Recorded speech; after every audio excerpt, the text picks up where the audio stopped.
Good evening friends. आज की update कुछ इस प्रकार से है। आज हम सबसे पहले बात करेंगे अमेरिका की। अमेरिका के नवनिर्वाचित राष्ट्रपति डोनाल्ड ट्रंप ने रिपब्लिकन कांग्रेस की मेंबर एलिस स्टेफनिक संयुक्त राष्ट्र में अमेरिकी राजदूत बनाया है। एलिस स्टेफनिक वर्तमान संयुक्त राष्ट्र राजदूत लिंडा थॉमस ग्रीनफील्ड की जगह लेंगी। सोमवार को डोनाल्ड ट्रंप ने अपने बयान में एलिस को अविश्वसनीय रूप से मजबूत और अमेरिका फर्स्ट फाइटर कहा है। एलिस स्टेफनिक ने डोनाल्ड ट्रंप को इसके लिए धन्यवाद दिया है। एलिस स्टेफनिक का अब तक का करियर कैसा रहा है, इसे 6 पॉइंट में समझा जा सकता है। एलिस स्टेफनिक न्यूयॉर्क में पैदा हुई हैं, पली बढ़ी हैं। स्टेफनिक अपने परिवार में कॉलेज तक पहुंचने वाली पहली लड़की थी। उन्होंने 2006 में हार्वर्ड विश्वविद्यालय से स्नातक किया। हार्वर्ड में पढ़ाई के दौरान उन्होंने महिला नेतृत्व के लिए पुरस्कार जीता और हार्वर्ड इंस्टीट्यूट ऑफ पॉलिटिक्स की उपाध्यक्ष रही।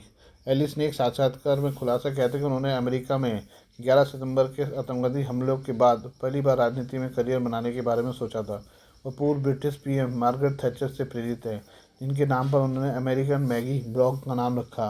हार्वर्ड यूनिवर्सिटी से निकलने के बाद Elise Stefanik George W Bush प्रशासन के लिए काम कर चुकी हैं। एलिस ने 2012 तक नए मीडिया के निदेशक और वाद विवाद भाषण लेखक के रूप में कई रिपब्लिकन अभियानों को शुरू करने में भाग लिया। एलिस ने 2014 में न्यूयॉर्क के 21वें कांग्रेस डिस्ट्रिक्ट से अमेरिकी प्रतिनिधि सभा के लिए चुनाव लड़ा। 30 साल की उम्र में वह कांग्रेस के लिए चुनी गई सबसे कम उम्र की महिला थी जब उन्होंने पहली बार अपना जिला जीता था। स्टेफनिक कट्टर ट्रंप समर्थक रही हैं। 2019 में महाभियोग परीक्षण के दौरान भी वह ट्रंप के लिए वफादार रही। मई 2021 में स्टेफनिक ने ट्रंप को संविधान के लिए खड़े होने की बात किसी भी राष्ट्रपति का सबसे मजबूत समर्थक कहा था। एलिस स्टेफनिक इसराइल के मुखर समर्थक हैं। वह इसराइल विरोधी प्रदर्शनों का नेतृत्व करने वाले विश्वविद्यालयों और छात्रों पर भी आक्रामक रही हैं। यहाँ तक कि स्टेफनिक इसराइल हमास संघर्ष में संयुक्त राष्ट्र की भूमिका की आलोचना करती रही हैं। बात करते हैं हम तालिबान की। अफगानिस्तान पर शासन करने वाले तालिबान और भारत ने एक दूसरे के साथ रिश्तों को बढ़ाते हुए बड़ा कदम उठाया है। अफगानिस्तान की कार्यवाहक तालिबान सरकार ने भारत के मुंबई स्थित महावाणिज्य दूतावास में कार्यवाहक वाणिज्य दूत की नियुक्ति की घोषणा की है। अफगानिस्तान की बख्तार न्यूज एजेंसी ने जानकारी दी है। एजेंसी ने काबुल में विदेश मंत्रालय के हवाले से बताया कि डॉक्टर इकरामुद्दीन कामिल को मुंबई में कार्यवाहक वाणिज्य दूत नियुक्त किया गया है। रिपोर्ट में बताया गया कि इकरामुद्दीन कामिल इस समय मुंबई में हैं, जहां वह इस्लामिक अमीरात का प्रतिनिधित्व करने वाले राजनयिक के रूप में अपने कर्तव्यों का निर्वहन कर रहे हैं। इस नियुक्ति को राजनयिक संबंधों को मजबूत करने और विदेशों में अपनी उपस्थिति बढ़ाने के तालिबान के प्रयासों का हिस्सा बताया गया है। हालांकि अभी भारत की तरफ से इस नियुक्ति को लेकर कोई जानकारी नहीं दी गई है। रिपोर्ट के अनुसार कामिल के पास अंतर्राष्ट्रीय कानून में पीएचडी की डिग्री है। इस नियुक्ति से पहले वे विदेश मंत्रालय के सुरक्षा सहयोग और सीमा मामलों के विभाग के उप निदेशक के रूप में काम कर चुके हैं। कामिल की नियुक्ति के बाद भारत और अफगानिस्तान के बीच रुक चुकी काउंसलर सेवाओं में फिर से सुगम होने की उम्मीद है। बीते सप्ताह के आखिरी में एक मीडिया रिपोर्ट में दावा किया गया था कि भारत सरकार मुंबई में अफगानिस्तान महावाणिज्य दूतावास के लिए तालिबान के नेतृत्व वाली सरकार के अनुरोध को स्वीकार करने पर विचार कर रही है। द संडे गार्डियन ने अपनी रिपोर्ट में कहा था कि तालिबान ने इकरामुद्दीन कामिल को नियुक्त का अनुरोध किया था। अगर भारत इस नियुक्ति की पुष्टि करता है तो अगला कदम पूर्ण औपचारिक मान्यता का विस्तार होगा। भारत ने अभी तक अफगानिस्तान में तालिबान शासन को मान्यता नहीं दी है। हालांकि तालिबान के साथ प्रतिनिधि स्तर पर कई मुलाकात हुई हैं। इसी महीने अफगान मामलों में भारत के संयुक्त सचिव जेपी सिंह ने अफगानिस्तान के कार्यवाहक रक्षा मंत्री मुल्ला याकूब से मुलाकात की थी। आइए हम बात करें इसराइल की। अमेरिका में डोनाल्ड ट्रंप के जीतने के बाद इसराइल में अब वेस्ट बैंक पर कब्जे की तैयारी शुरू हो गई है। इसराइल की सरकार में दक्षिणपंथी वित्त मंत्री बेजलेल स्मोट्रिच ने इस बारे में योजना का खुलासा किया है। स्मोट्रिच ने उम्मीद जताई है कि इसराइल 2025 में कब्जे वाले पश्चिमी तट वेस्ट बैंक तक अपनी संप्रभुता का विस्तार करेगा। उन्होंने कहा कि अमेरिका में डोनाल्ड ट्रंप की जीत इसराइल को वेस्ट बैंक में यहूदी बस्तियों के विलय को आगे बढ़ाने का मौका है। वो वाशिंगटन का समर्थन हासिल करने और ट्रंप प्रशासन के साथ काम करने के लिए सरकार पर दबाव डालेंगे। सोमवार को अपनी धार्मिक ज़ायोनिज्म पार्टी की साप्ताहिक बैठक के पहले प्रेस को संबोधित करते हुए ट्रंप की जीत का स्वागत किया। स्मोट्रिच ने कहा कि ट्रंप का राष्ट्रपति बनना जुदेया और समरिया में बस्तियों पर इसराइल की संप्रभुता लागू करने का महत्वपूर्ण मौका देता है। बाइबल में वेस्ट बैंक के इलाकों को जुदेया और समरिया के नाम से संबोधित किया जाता है। स्मोट्रिच ने कहा कि हम जुदेया और समरिया में बस्तियों पर संप्रभुता लागू करने से बस एक कदम दूर थे और अब ऐसा करने का समय आ गया है। साल 2025 ईश्वर की मदद से जुदेया और समरिया में संप्रभुता का साल होगा। नेतन्याहू सरकार में मंत्री ने आगे कहा, फिलिस्तीनी आतंकवादी राज्य के खतरे को एजेंडे से हटाने का एकमात्र तरीका यह है कि पूरे जुदेया और समरिया में यहूदी बस्तियों पर इसराइल की संप्रभुता लागू की जाए। वेस्ट बैंक भविष्य के फिलिस्तीनी राज्य के अंदर आने वाले प्रमुख क्षेत्र हैं। जॉर्डन नदी के पश्चिमी किनारे पर होने के चलते इसे यह नाम मिला है। 1967 के 6 दिवसीय युद्ध के दौरान इसराइल ने इस पर कब्जा कर लिया था। इस क्षेत्र पर वर्तमान में फिलिस्तीनी प्रशासन का नियंत्रण है। इसराइल ने इस क्षेत्र में कई यहूदी बस्तियां बना रखी हैं, जिसे संयुक्त राष्ट्र ने अवैध कब्जा बताया है। संप्रभुता लागू करने का मतलब क्षेत्रों में इजरायली बस्तियों को अपने में मिलाना और उनके निवासियों पर इजरायली नागरिक कानून लागू करना होगा। आइए दूसरी खबर भी जो है वो इसराइल की है। मध्य गाजा पट्टी के शरणार्थी शिविर में इसराइल की भारी बमबारी के कारण कम से कम 25 लोग मारे गए हैं और 30 से अधिक घायल हो गए हैं।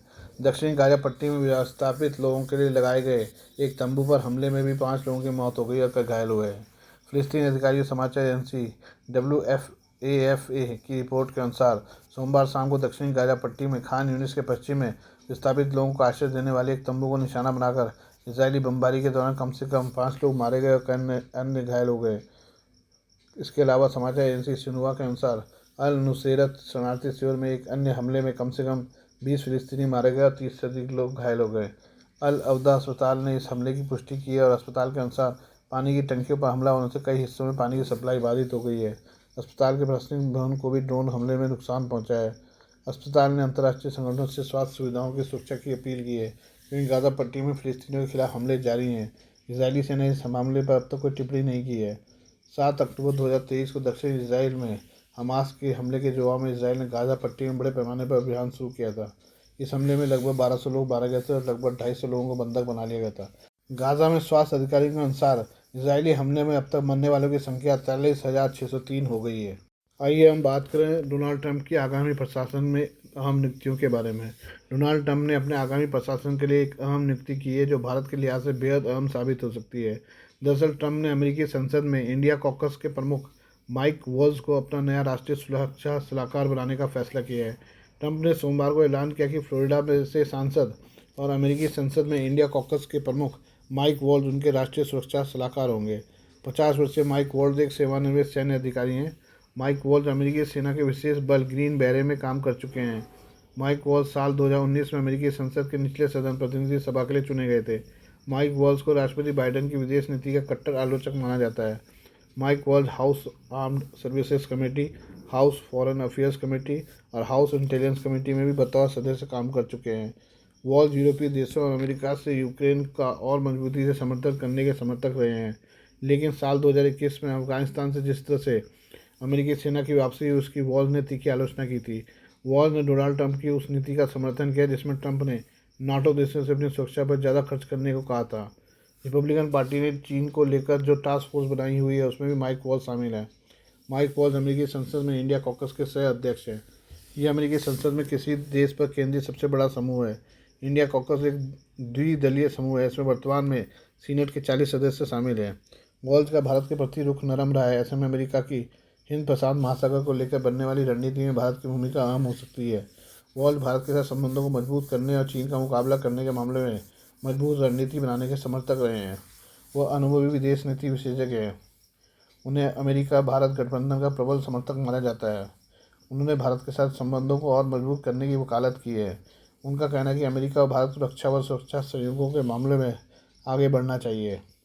गौरतलब है कि डोनाल्ड ट्रंप इससे पहले सूजी विलियम्स को व्हाइट हाउस का चीफ ऑफ स्टाफ नियुक्त कर चुके हैं। इस पद पर नियुक्त होने वाली सूजी विलियम्स पहली महिला हैं। साथ ही ट्रंप ने स्टीफन मिलर को अपना वरिष्ठ सलाहकार नियुक्त किया है।